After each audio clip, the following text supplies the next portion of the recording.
Good afternoon. My name is Joe Reingold. I'm with the Dallas Jewish Historical Society, and today is Sunday, January 15th, 2023, and I'm here interviewing Yuri Lemeshev. Hello, Yuri.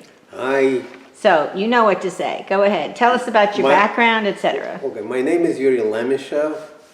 I was born in 1945, right after the Second World War ended, and I remember my mom used to tell me all the time that she was pregnant and she was praying that, the war will be over, but by the time I was born, and this is what happened. I prefer that you ask questions, direct questions, and I will be able to answer them. Absolutely. Do you know where your grandparents were born and raised and what they did for a living? Right. My grandparents on my mother's side was born in the same village as Jenny's grandparents were born. It so happened that we just met later on in life without knowing each other. My grandfather on my mother's side was a blacksmith.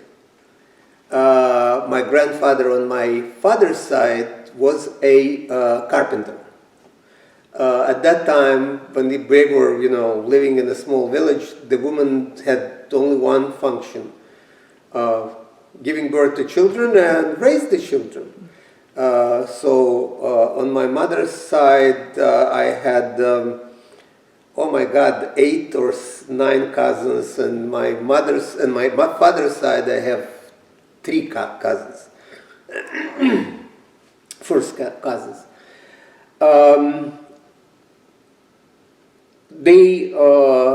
During the Second World War, my mom made an extraordinary effort to move the family back from the advancing Germans and brought them to Tashkent. Once again, this city becomes a center point for many Jews immigrating, escaping the Second World War. By the end of the war, my mother and my father met, and I'm a result of this marriage. My mom never had a second child. She said that the perfection cannot be repeated. So I grew up with no brothers or sisters. What was your next question? How long did you stay there? In Tashkent? I was born in Tashkent and spent my life in Tashkent before I moved to United States. My grandparents, by that time only one of my grandparents were alive, and she decided to stay there. But my parents followed me. Eventually we ended up in Dallas. I had to go for training to Birmingham, Alabama. They at that time moved to New York, to Brooklyn, and lived there until they passed away. And I went back after I finished my residency. I went back to Dallas and found a job here and enjoyed very much Dallas as it can be. Okay, so I'm going to back you up for a minute. Okay. Tell us a bit about your medical training, what you had to go through, etc. Okay, so I came here after I had already 2 degrees, MD and PhD. I started essentially from the beginning because I had to pass the test to confirm my medical education, and then I had to go through residency one more time. And my residency was in Birmingham, Alabama, at the University of Alabama in Birmingham. I was a pathologist before I came to United States, and I went to residency in pathology as well. And I think this answers your question. So how did you pick Dallas, of all places? How did that happen? Probably for the same reason that Jenny told you already. We came to Rome, Italy, in 1977. At that time, the main Jewish immigration went to New York. And for myself, I understood that I need language. New York is, to give you a little example of what happened, like I was already in residency my first year, and I came to New York to visit my parents. At that time they already lived there in Brooklyn, and I met a fellow that I went to medical school together. And the main reason to make my decision to go to Dallas is to stay away from the Russian community, to be able to learn English faster. And this is an example. I met a guy which immigrated with me. I was already in residency. He had already problems with English. And, you know, what happened is he met me in his house, and he invited me to his apartment, and he invited his anchor family. If you knew what, at the time when we came to any cities, they will hook us up to a anchor family. But their anchor family, and the anchor family was like the other. Their anchors, they are people that they took care of. Barely spoke English. By that time, I was already in residency. It's not that I'm so talented, but the environment will force you. In Dallas, Texas, you probably know that better than I do. There is not much to advance in Russian language, so I was forced, and actually we were forced, and I took my first time the exam to confirm my license, and it was like less than a month after we came to United States, and I came out and I told Jenny, I will pass this exam. I need English, not medical knowledge. And that's what happened. The minute I perfected in English, I passed the exam. Mm-hmm. So in any case, that's why we ended up in Dallas. I really wanted to stay away from the Russian community, not because of anything sinister, but because I realized that if I will be thrown into the water of nobody speaking Russian, I will probably get English advances in English much faster. What are some of your accomplishments in the medical field? Gosh, I will have to brag now. And then, go ahead. You can brag. It's okay. Okay, after I finished the residency in Birmingham, Alabama, the fourth year of residency, I was the chief resident there. So I found a job here in Dallas, Texas. I was working at the there was a institution here which is no longer there. It's Wadley Blood Bank, and I ended up being as a pathologist there. And pretty soon, I got a department of pathology and clinical medicine, and from there, I worked there for a couple of years. Then an opportunity came in a private hospital in Dallas. It was Mesquite Community Hospital. I went there, and once again, I was the head of the Department of Pathology and Clinical Medicine there for probably many, many years until I decided to retire. When I decided to retire, once again, it's an opportunity that came, and I had an excellent relationship with the medical school here in Dallas, and I was decided to retire. They decided that they want to have me at least part-time. I agreed, and for the last 10 years before I finally retired, I worked part-time at the medical school. Enjoyed it very much. I enjoyed teaching a lot, and this was a very good opportunity for me. I'm sure you were in some professional organizations, but also I want to hear what kind of Jewish organizations you were involved in. Gosh, a couple of them. When I came back from training at the University of Alabama in Birmingham, I got in a very interesting project with Jewish Family Service. there was a lot of kids coming from former Soviet Union.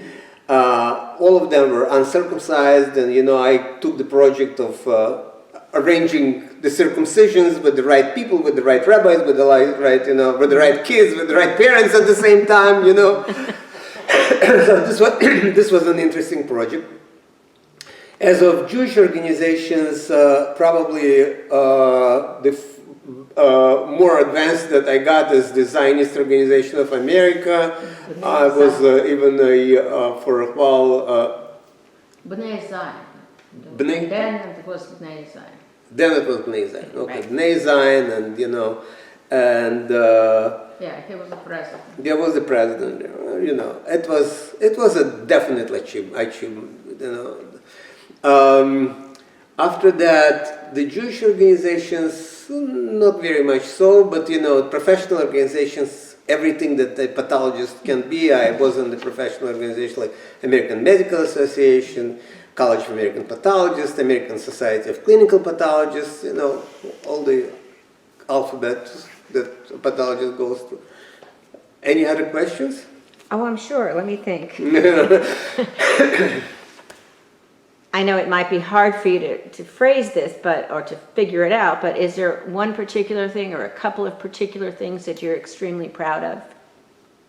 You already said about the project. It's an interesting thing. Yeah. I expect that when I come to the final exam, God will ask me, what was your biggest achievement in life? And I will say that this is my kids. There's no bigger achievement in my life than my kids. Thank God. They're independent now. They're not looking up to me to help them out.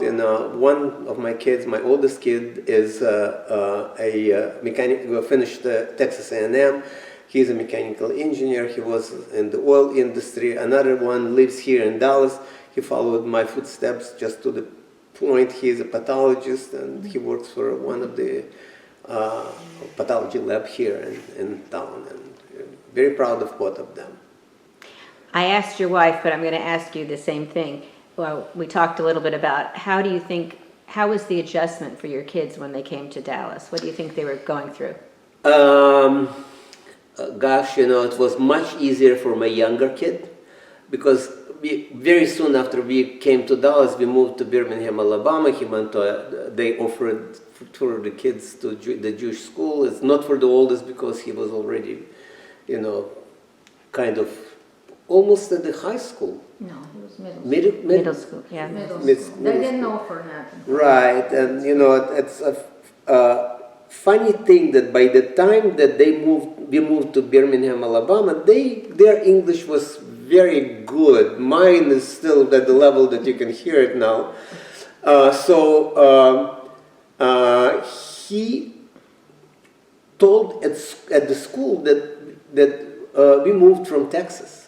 And, he had no problems to convince his peers that he's from Texas. And at one point, and the thing is that he had a hard time here being in general population of kids and speaking with an accent. It wasn't easy for him. I understand that.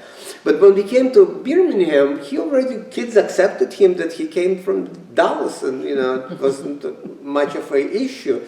And he said that at school he said there was Bring Your Parents Day, something like that, and he wanted to bring me there. And I said, Michael, do you understand that the minute I open my mouth, you are no longer from Dallas, Texas? Yeah, and he thought about that, and we canceled that project. Yeah.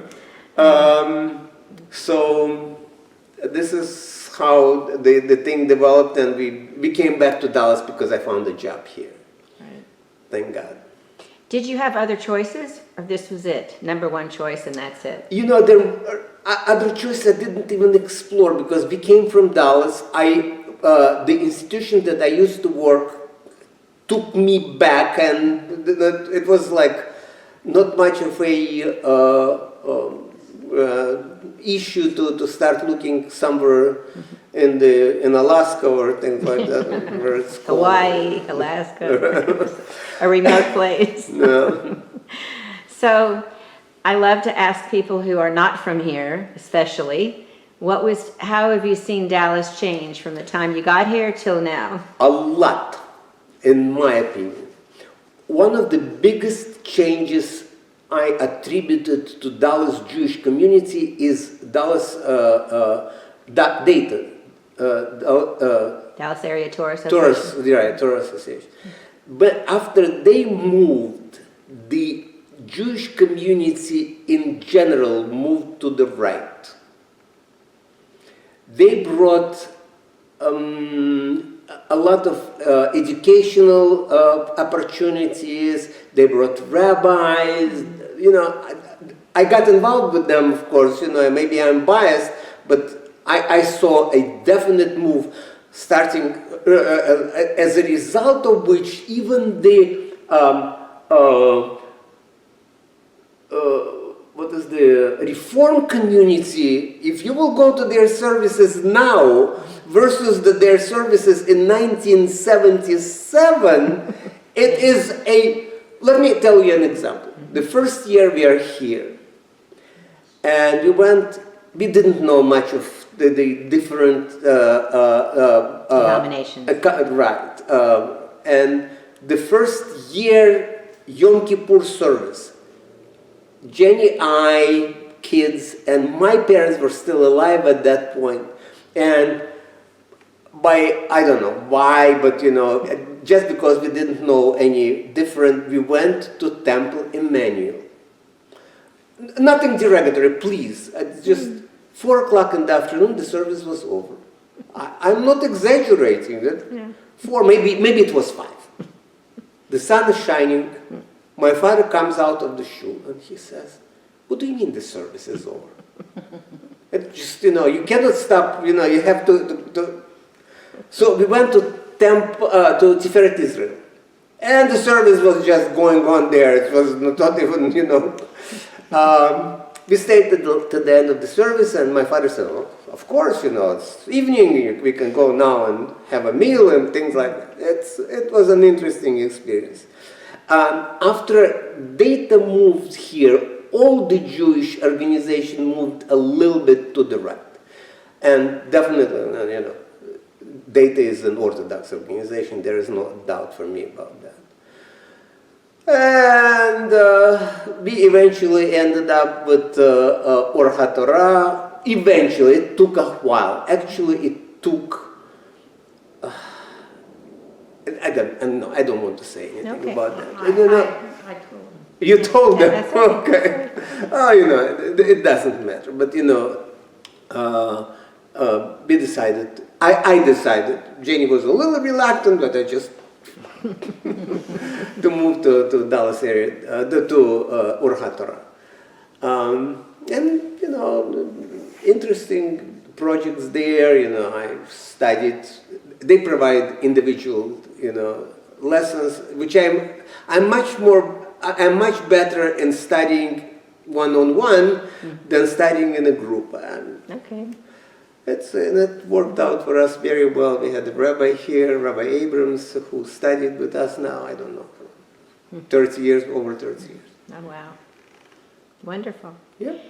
Is there anybody you can point to say that he or she was your role model in your adult life? In my adult... No, I won't say that. Any time of your life, if you had a role model. Yeah, you know, I can recall a relative of mine who, back in the Soviet Union, she was much more advanced in understanding what is going on than I was.